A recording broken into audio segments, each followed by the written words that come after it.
كلنا عارفين ان الدنيا حظوظ، بس لو حظك ان انت ومراتك بتشتغلوا مع بعض في شركة واحدة الله يعينك.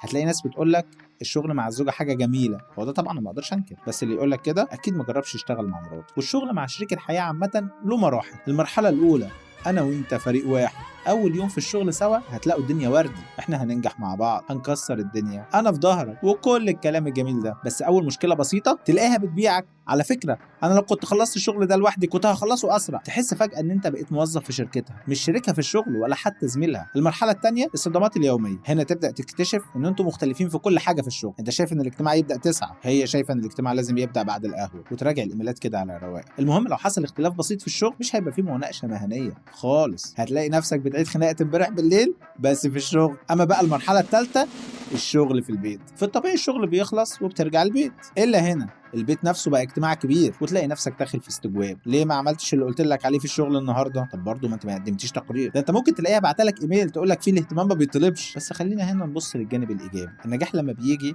ده انجاز، بتحس ان شغلكم مع بعض بيقويكم وبيخليكم تعرفوا تتفاهموا اكتر. اهم نصيحه لو هتشتغلوا مع بعض خلوا دايما في مساحه خاصه، وده عشان حياتكم تفضل حلوه. قول لي بقى انت لو اشتغلت مع مراتك هتستحملها ولا هتقدم لها الاستقاله؟